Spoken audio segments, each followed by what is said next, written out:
Hai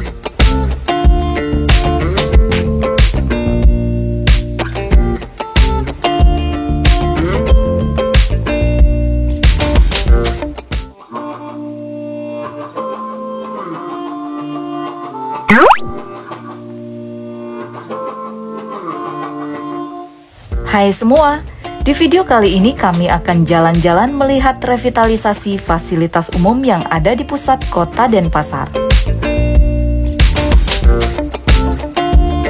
Luat Penjor Raksasa Nih.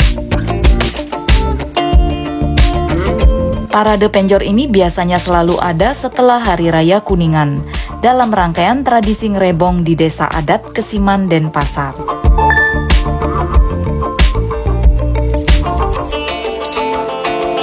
Di kota Denpasar saat ini sedang melakukan pembenahan untuk meningkatkan pelayanan kepada masyarakat ataupun wisatawan.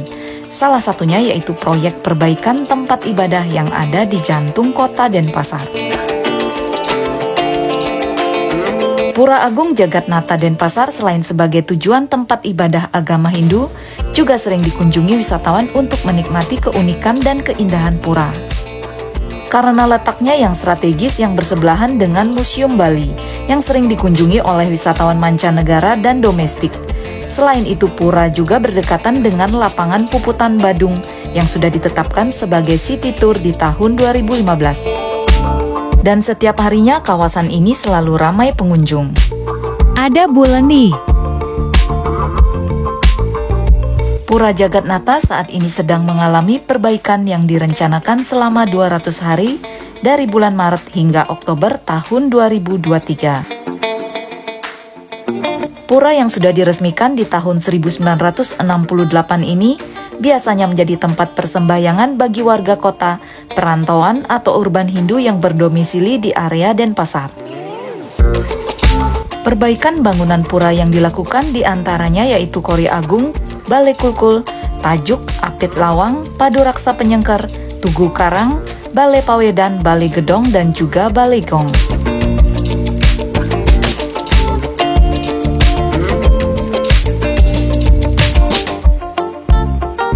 Untuk Padmasana setinggi 15 meter tetap dipertahankan karena adanya nilai historis awal pembangunan pura yang nantinya akan dijadikan cagar budaya. Pura diyakini sebagai tempat pemujaan Tuhan dan manifestasinya sebagai penguasa jagat raya. Nata dalam bahasa Sanskerta artinya pertolongan atau perlindungan. Perbaikan bangunan pura menggunakan bata merah tulikup kelas 1 dengan warna merah sebagai lambang Dewa Brahma, dan untuk ornamen akan menggunakan gaya khas Bebadungan. Selain perbaikan bangunan, juga ada penambahan Balai Pesantian dan Balai Pawedan yang diperlebar dengan konsep Trisadaka yang memungkinkan 3 sulinggih memimpin upacara bersamaan. Selama renovasi, persembahyangan diarahkan sore hingga malam hari, di jam 4 sore sampai jam 8 malam, dan saat hari besar bisa sampai jam 10 malam. Perbaikan Pura Agung Jagatnata merupakan bentuk komitmen pemerintah Kota Denpasar untuk membangun tempat ibadah bagi masyarakat agar bisa bersembahyang dengan kusuk dan nyaman. Selain itu juga menjadi spot menarik bernuansa budaya di jantung Kota Denpasar sebagai salah satu tujuan wisata. Yak jalan dulu layak Puput dan Badung. Lapangan Puputan Badung yang berada di depan Pura Jagatnata menjadi salah satu tempat healing gratis bagi masyarakat Denpasar. Di sini dibangun monumen sebagai pengingat sejarah pertempuran Belanda dengan Kerajaan Badung yang dikenal dengan Perang Puputan Badung. Dan di tahun 2009, lapangan resmi dinamakan Lapangan Puputan Badung I Gusti Ngurah Made Agung. Lapangan yang ada di persimpangan titik 0 Denpasar Caturmuka ini sering menjadi tempat event di Denpasar, yang memiliki fasilitas seperti bangku taman, jogging track, area bermain skateboard, lokasi pementasan seni, dan juga area bermain anak. Sering dijumpai wisatawan mancanegara berjalan kaki di kawasan lapangan, atau bisa juga menggunakan dokar berwisata mengelilingi pusat kota Denpasar. Jangan lupa komen, like, Jangan lupa komen, like, dan subscribe. Yes! Di sebelah pura ada museum negara yang menyimpan peninggalan masa lampau manusia dan etnografi yang mencerminkan kehidupan dan perkembangan kebudayaan Bali di masa lampau. Makan lumpia dulu ya. Yuck on the way, Logi. Kami lanjut menuju Jalan Maijen Sutoyo. Warga Denpasar pasti tahu dulunya lokasi ini ada pasar swalayan legendaris Tiara Dewata. Tiara Dewata sudah beroperasi sejak tahun 1986 dan akhirnya harus tergusur ke cabang-cabang lainnya karena kontrak sudah habis di tempat ini. Dan saat ini direncanakan akan dibangun supermarket modern yang pastinya menyediakan berbagai kebutuhan bagi masyarakat Denpasar. Grand Lucky dikenal menjual berbagai produk harian yang lengkap dan berkualitas tinggi, termasuk berbagai produk import yang biasanya jarang ditemukan di pusat perbelanjaan lainnya. Grand Lucky dulunya sebuah toko kecil berukuran 25 meter persegi yang didirikan di tahun 1992. Sekarang supermarket ini berhasil bertahan selama kurang lebih 30 tahun dan mempunyai banyak cabang di Indonesia, termasuk ada di Bali. Yuk jalan lagi ya. Bagi yang suka menonton video ini, jangan lupa tolong dibantu ya.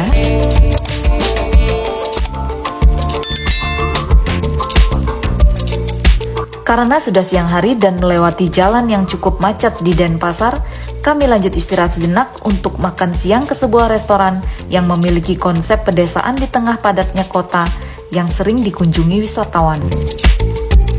Balai Udang Mang Engking mempunyai area yang luas dan di Bali ada 2 cabang, yaitu di wilayah Kuta dan juga Ubud. Ini yang ada di Kuta ya. Resto ini sangat cocok dikunjungi bersama keluarga sambil memberi makan ikan dan juga burung. Cari tempat duduk antre dulu ya. Restoran mempunyai konsep pedesaan dengan gubuk atau saung bambu bernuansa tradisional di atas kolam ikan besar yang asri. Pengunjung sambil menikmati kuliner akan merasa tenang dan nyaman, seolah sedang berada di desa.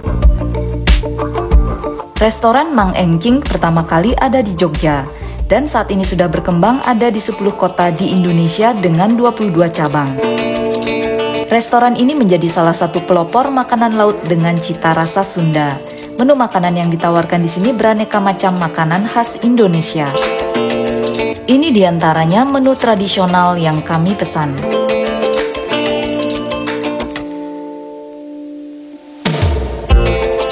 Yuck Marinikan. Restoran yang mempunyai area yang luas ini selalu ramai dikunjungi wisatawan setiap harinya. Ada yang bersama rombongan ataupun dengan travel agent. Abis Mikan Siang Yuck Jalan Logi. Kali ini kami akan menuju rumah sakit terluas yang ada di Pulau Bali yang saat ini sedang dalam revitalisasi. Rumah sakit Sanglah Denpasar saat ini sudah berganti nama menjadi RSUP Profesor Dr. I Gusti Ngurah Gede Ngurah sejak akhir tahun 2022 lalu.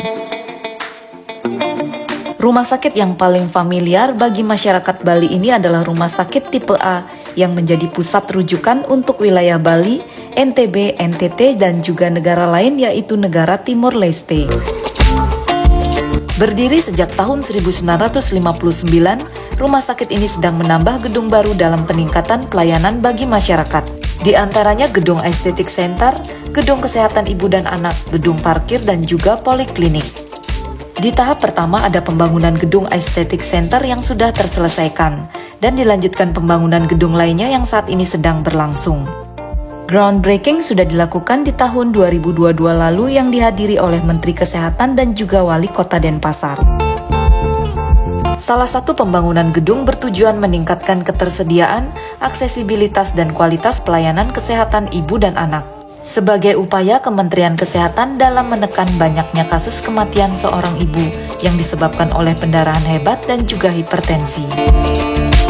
Gedung ini nantinya akan memiliki luas sekitar 18.000 meter persegi. dengan jumlah 6 lantai yang terdiri dari B1, lantai 1-4, dan juga yang terakhir di bagian atap.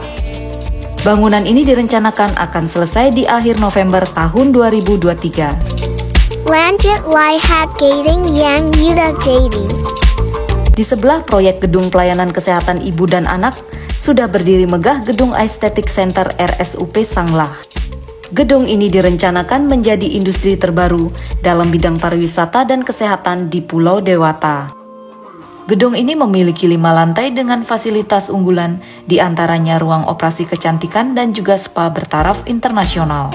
Untuk pelayanan kecantikan akan bekerja sama dengan salah satu rumah sakit di Korea Selatan. Semoga bangunan dan fasilitas baru bermanfaat bagi warga Denpasar. Segitu dulu video jalan-jalan kami kali ini. Thanks for watching and enjoy your life.